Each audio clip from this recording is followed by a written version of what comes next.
I first want to welcome you to this webinar, and I'm glad that you decided to see and learn how to go from marketer to investor. Basically, what I want to show you in this seminar is to take the first step to beat the markets, especially in this crisis time that we are living in 2022. Believe it or not, it is easier to beat the markets now than any other times. It is easier now to make benefits and to make profits out of the market than any time before. Why is it that it's easier? Well, because on a crisis you might learn that the markets are going down, and therefore we can buy stocks, we can buy equities at a much cheaper price. So let's get started. I want to show you exactly how I pick some of those stocks. I want to give you a basic foundation of how you can actually get started in investing in the markets. So first of all, let me make the transition so you can start seeing my screen. Here we are. Let me also activate my camera so you can see me as I'm presenting.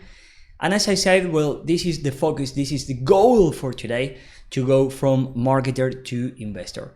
I first would like to introduce myself. It is very likely that you don't know me yet.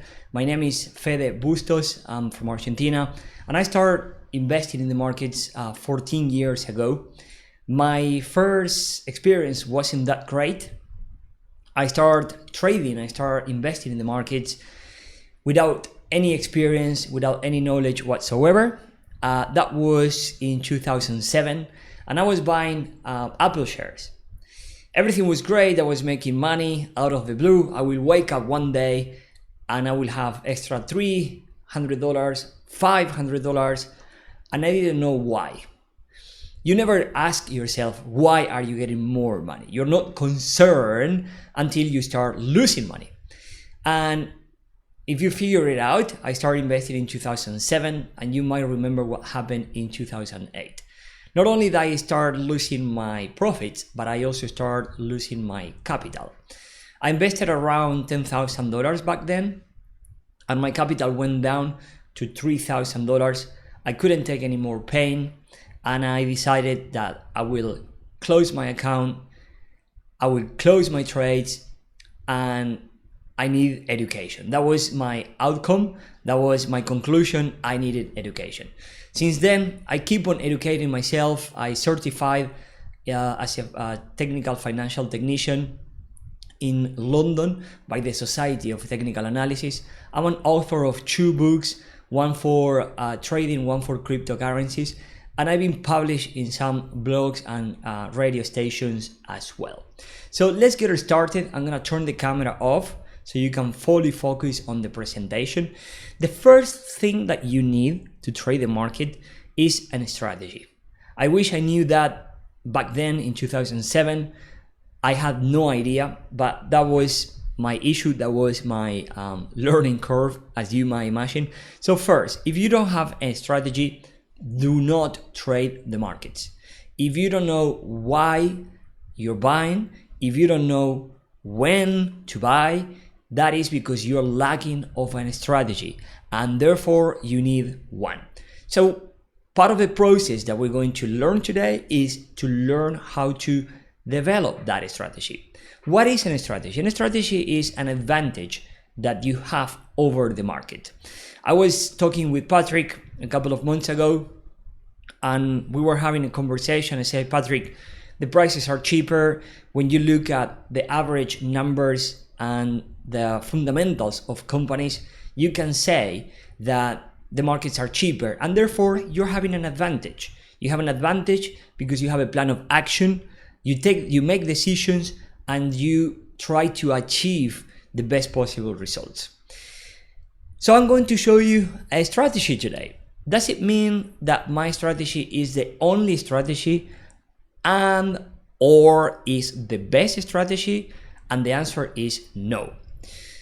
For example, here we have 3 companies: Meta, Facebook, Tesla, and Air France. According to my strategy, Meta and Tesla are two great investments. I like those companies. You will see why in a couple of minutes. But I do not like Air France. And for that matter being, I dislike the entire industry. It's not that I dislike Air France. I dislike the airlines industry. Why?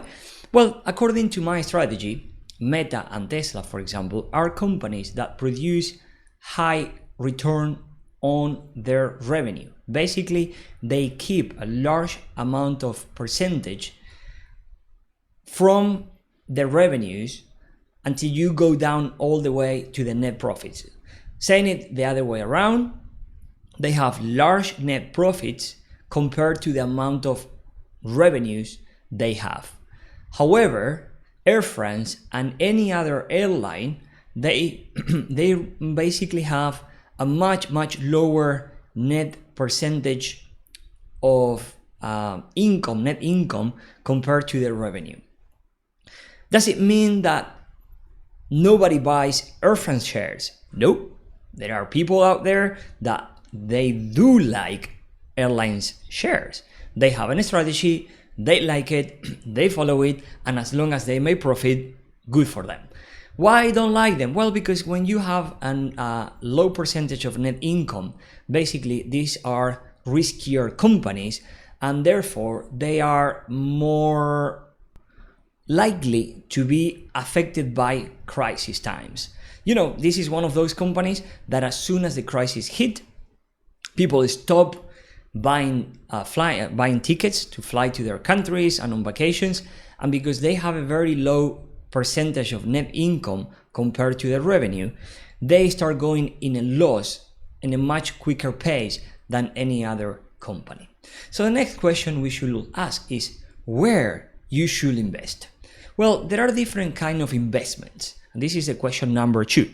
There are different kind of investments that therefore they have different outcomes and they have different variables.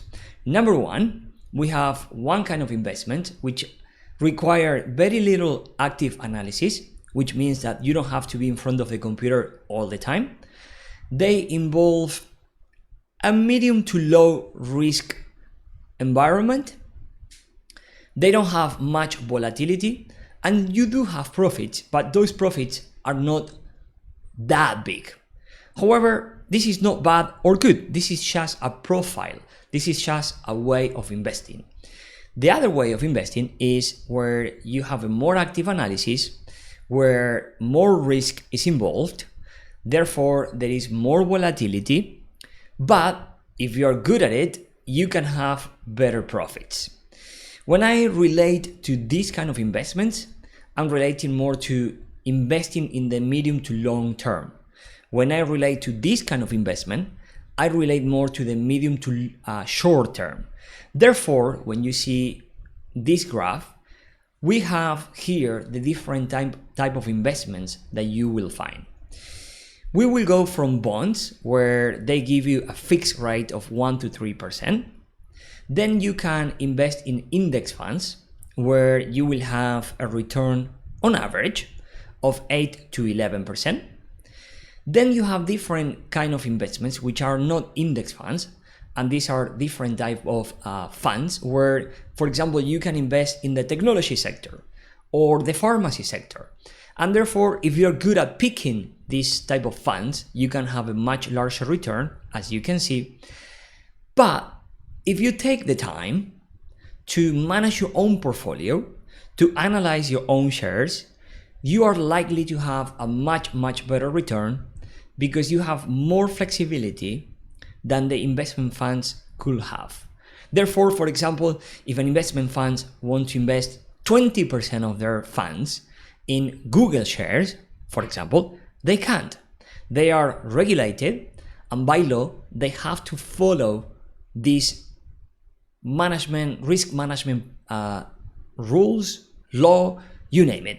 However, when you are a small personal investor, you say, hey, I actually love Google. It's not that I love it. I can see its potential. I can see that they're going really fast to grow, and they have a bright future, and I want to invest 25% of my portfolio in Google shares. It's not something I will really recommend, but it's something that you can do. However, you can see a line here. And on the left-hand side, we have the safe zone. And on the right-hand side, we have what I call the active trading with a diversified portfolio. But this is a riskier environment. I'm talking about trading. I'm talking about leveraging. I'm talking about high emotional type of trading. It is very profitable, but if you don't know what you're doing, it could be very risky, and actually you can lose all your money if you don't know what to do. As you can see, the return are fantastic. However, the risk is super high if you don't know what you're doing. Therefore, my goal for every presentation is try to take you from here or here to here. I don't want you to cross this line. I don't want you to try to beat the markets and become a trader, at least not for now. So what I want you to do is try to gain the knowledge to learn everything in order to manage your own portfolio. So, okay, well, we are going to manage our own portfolio. So the next question we need to ask ourselves is how we do create a diversified portfolio. And you know already what diversification means. The thing is, because this is a new environment for you, this is a new business, you might not realize it yet, but you will see that you are already a person that diversifies and you do it very, very well. Why do I say that? Because if you are a marketing manager, every time you create a campaign, for example, an email campaign, you do your A/B test. Every time you create a Facebook campaign, you upload different kind of pictures, you use different subjects or different copies because you need to test. The fact that you are testing is because you want to see what performs better than the other. In this case, we're going to do exactly the same in the investment business, okay? Every time you create your portfolio, I want to diversify. So how do you diversify as an investor? You're going to invest 60 to 80% of your money in stocks. That's basically what I do, okay? You can say, hey, 60 to 80% in stocks sounds too much for me. I actually prefer to have 60% in real estate, 20% in the stock market, and 20% in cryptos. Yeah, perfect. It's fine, whatever. As long as you are diversified, you're great. Number one, we're missing the main picture here, is that to diversify correctly in the stock market, you should have something between 15 to 20 instruments. What is an instrument? If you don't know yet, well, every stock is an instrument. So for example, you can say, I'm going to invest in Google, that's one, Amazon, that's two. Then you're going to say, I'm going to invest in Bitcoin, that's an instrument. I want to buy euros because it is cheap now compared to the dollar. That's an instrument too. Okay, so it's good to have different instruments and have a diversified portfolio. Personally, I keep 60 to 80% of my money in stocks, but you should diversify your portfolio in other instruments as well. Cryptos, real estate, and hey, your business is a way to diversify your income. So keep an eye on that as well.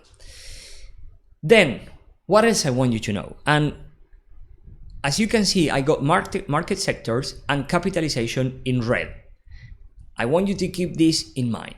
Market sectors are products that are cyclicals, products that are technological, pharma, real estate, and non-cyclical. Cyclicals, well, for example, as we saw before, airlines, they are cyclicals. When the crisis hit, their income get, really, really affected. Technological, well, for example, Facebook is a technological company. It's not marketing, it's technological because they rely on an algorithm. Okay, so you start making sense of what a technological company is. Software as a service also could be a technological company. Pharma, well, I don't think you need an explanation. Real estate, there are different kinds of real estate, so you can invest in real estate through their investment through the stocks. market, basically. And non-cyclical products are products that they are not affected by a crisis. Let's call it, for example, Palmolive.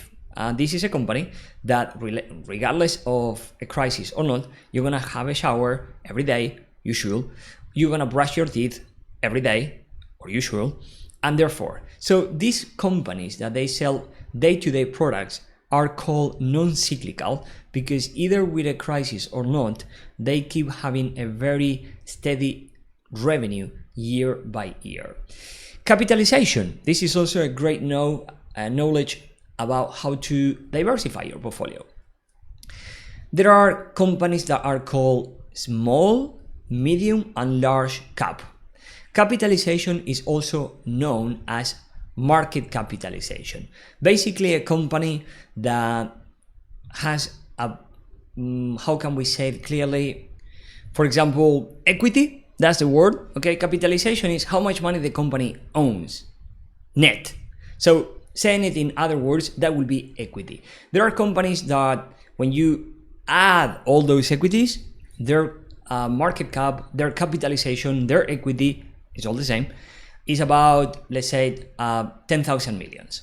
There are other companies that their capitalization / equity is 100 millions. So there are companies that they have different capitalization. It's known in the market that the larger the capitalization, the less risky is the company. And also, as part of my diversification, I also have an invested liquidity balance, which means that I always have and I always keep some money available, some money liquid in my pocket, in my account, in order to buy more instruments when I see a good opportunity that comes alive. So as you can see, you already know what is to diversify. You just need to translate that into the stock market. So great. Okay, well, Fede, you start buying some shares. You say that we should diversify our portfolio. I have an idea of what capitalization is. I know what market sectors are available. There are others, by the way. But next question is, where do we buy our stocks? So this is a platform called a broker. A broker is a middleman. A broker is a platform where you put your money, like in a bank, but instead of having that money available to be spent, it's a money that you have available to buy stocks. Basically, just to relate it, a broker is like your business manager, your Facebook business manager. Why do I say that? Well, because you are a person that are looking to buy traffic. So you are handling an account for a business, and that business need a middleman to show their ads. So the middleman in this case is your business manager. Well, in our case, our middleman between the person that wants to buy and the person that wants to sell is a broker. And the best broker to be recommended in Europe is the broker called DeGiro. DeGiro is a really friendly platform with very low commissions. So it is actually a good company to invest your money in. I actually really like them. If you are in some part of Europe, they are called Flatex DeGiro, but we're talking about the same company.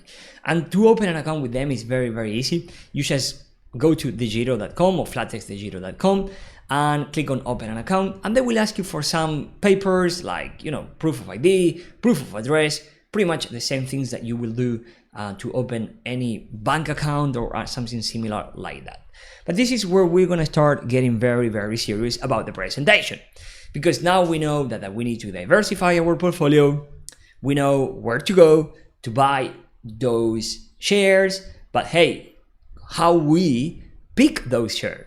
How do we find those 15 to 20 instruments that could give me an edge, could give me an advantage in the markets, right? And that will be the analysis, okay? So where are we going to perform that analysis? Well, a really good platform, a really good website is a website called Morningstar.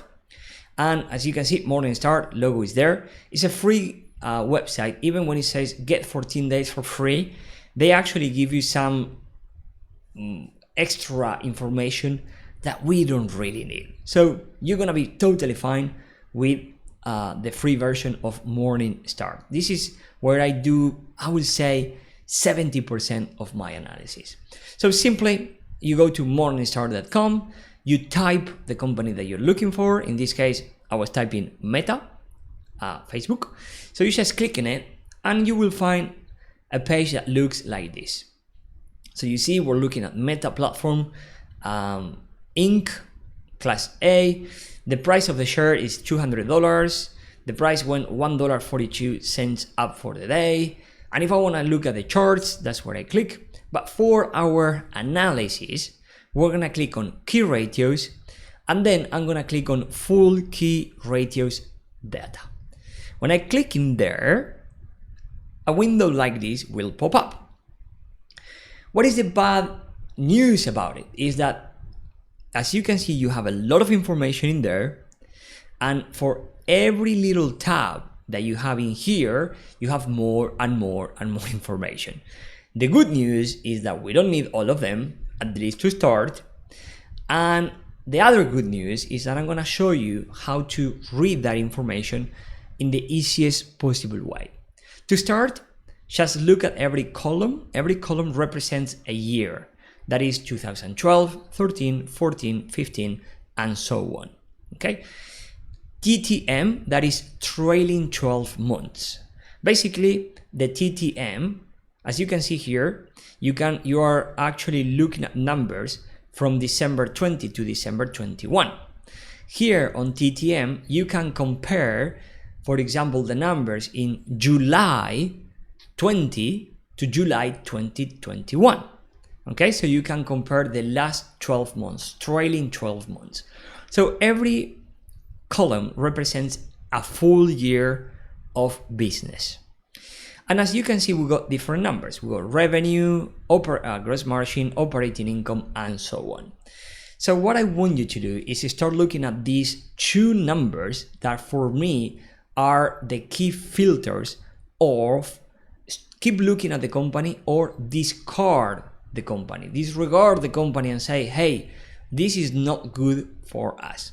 So number one, I look at increasing revenue. Increasing revenue means that every year the company growth in sales. This is extremely important for one reason. If the company is not growing in revenue year by year, either they are lacking in expanding their business, and it could be possible because the industry is falling apart. Okay, it could be that the industry is getting old, or the company is not performing well, or the company sucks in its services, and therefore their existing customers are leaving to the competitors. So for me, the number one filter is to have companies that grow in revenues. And number two, I look for companies that are growing consistently in earnings per share, which is also called EPS. What is this earning per share number? Well, basically, as you can see, let's look at any year. I'm gonna pick 2016.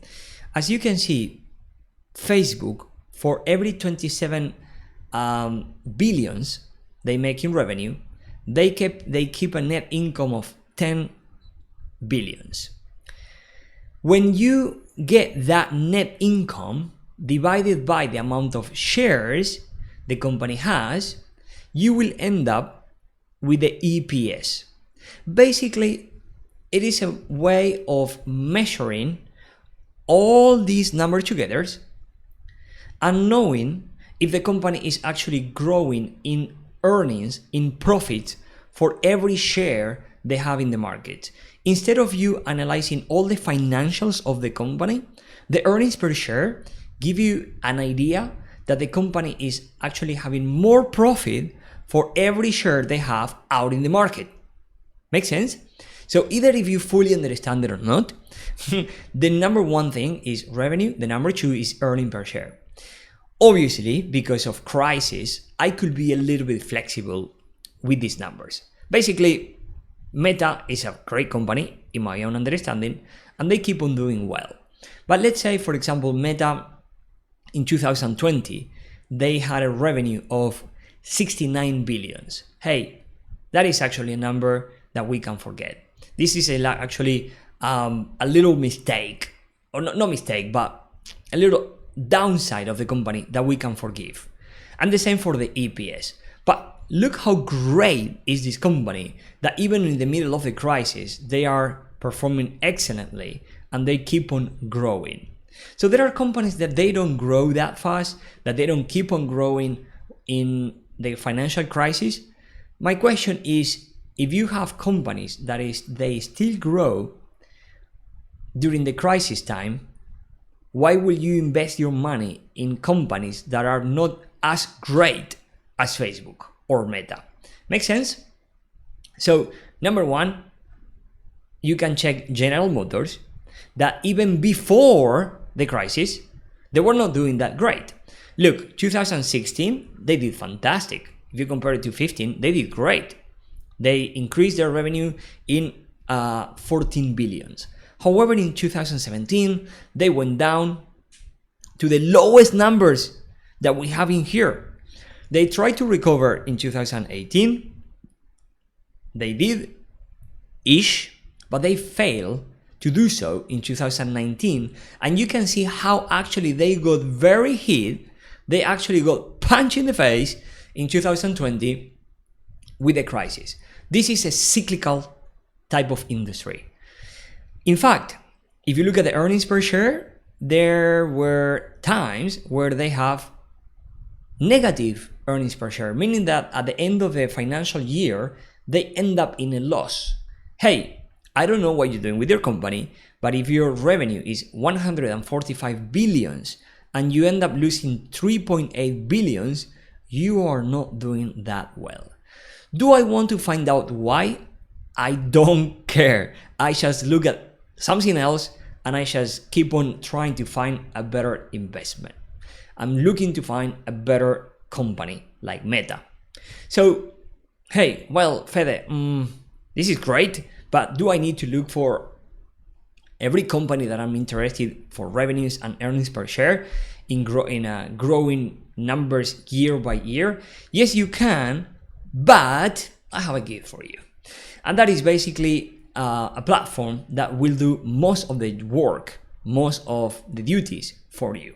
Remember here that the two numbers that we're looking is for increasing revenue year by year and increasing earnings per share year by year. One thing that I almost forgot to say is that I mainly look at the last 4 or 5 years. If they didn't grow in numbers 10 years ago or they were going sideways, it's okay. But the last 5 years for me are very important. Why? Because if they grew nicely 10 years ago, but they are going sideways in recent years, again, it might be the end of the sector. It might be end of a time that is not a good time to buy stocks of that sector. So instead of going share by share, company by company, number by number, year by year, I found this website which it works as a screener. Basically, this screener will do most of the heavy work for you, and it's called Finbiz, and it has an option called Screener.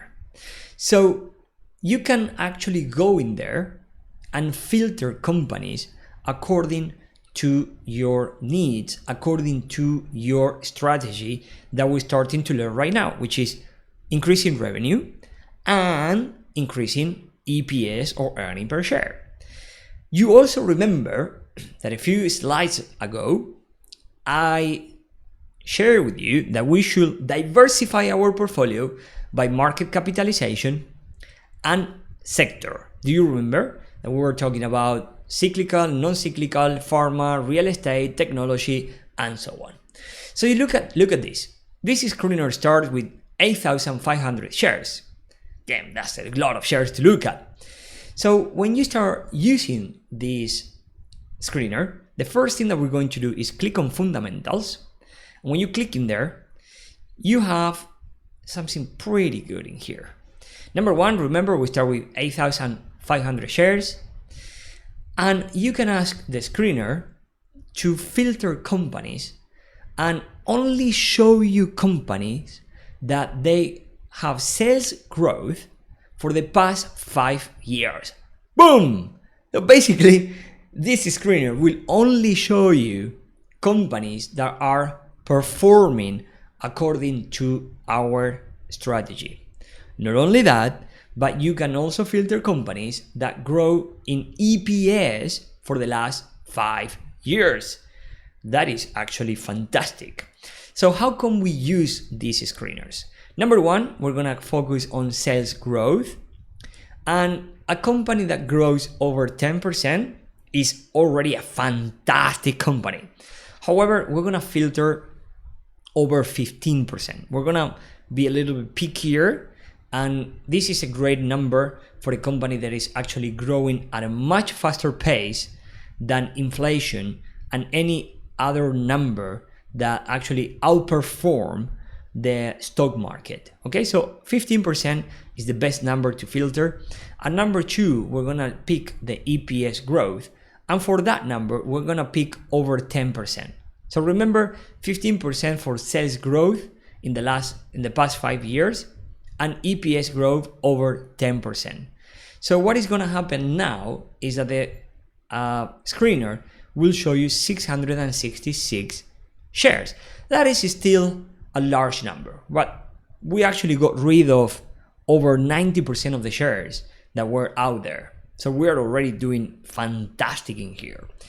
So we're gonna go back now to descriptive. Okay, we are on fundamentals, remember. We're gonna go back to descriptive, and now you can say, hey, I would like to see market cap companies that are large, therefore are companies that they have over 10 billions in equity, and I only want to see companies that are in the technology sector.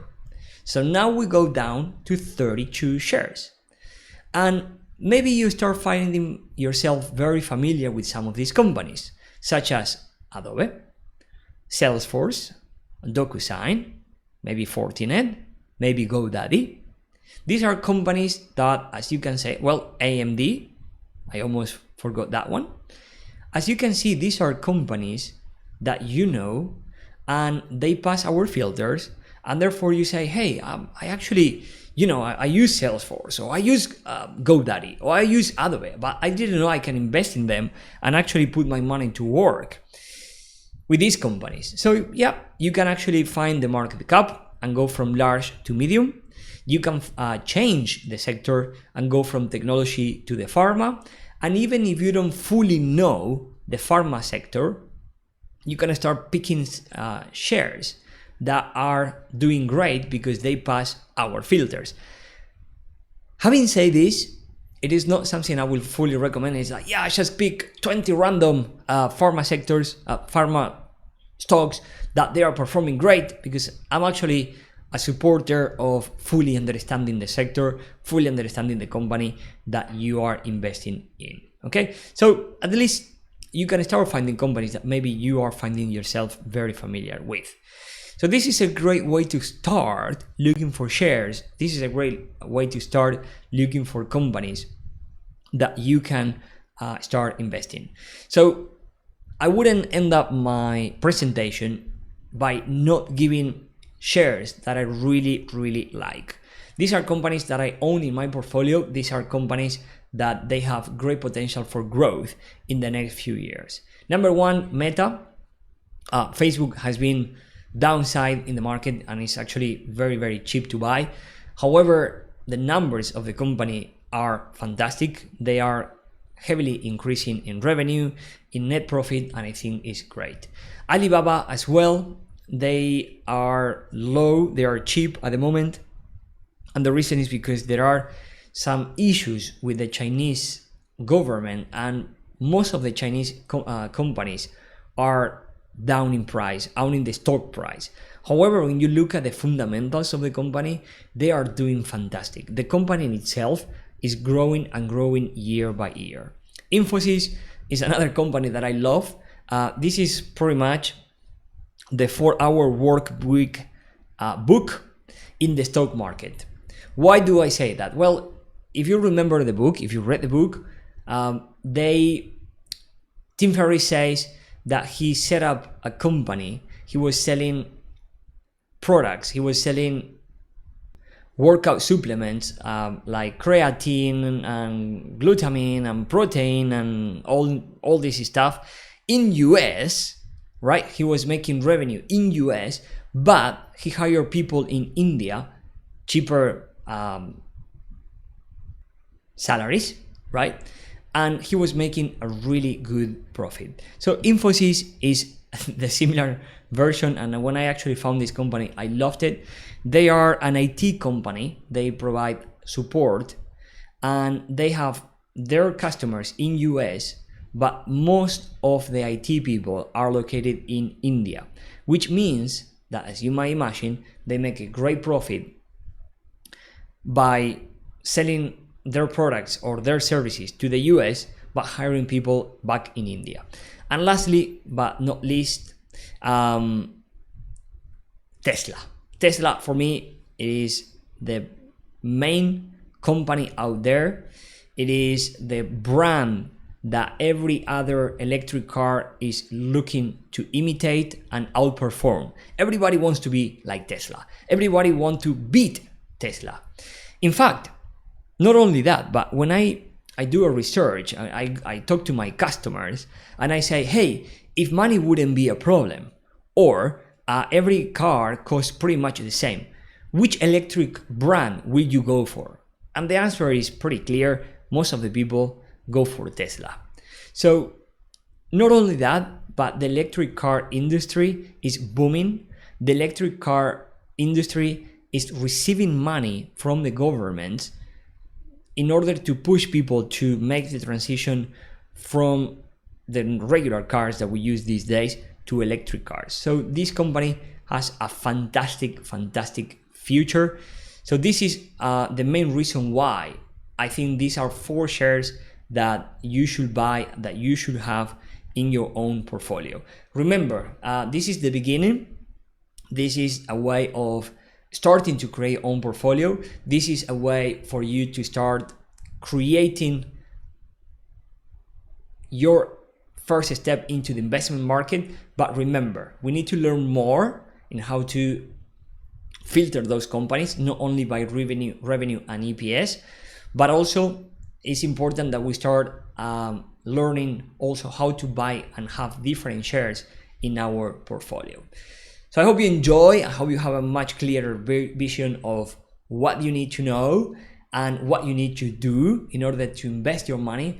But remember, the worst thing that you can do, the worst decision that you can make is to keep your money in your bank account, because it loses its value year by year. My regards. Thank you for your time. Thank you for blessing me with your attention, and I hope you have a much better understanding of the stock market.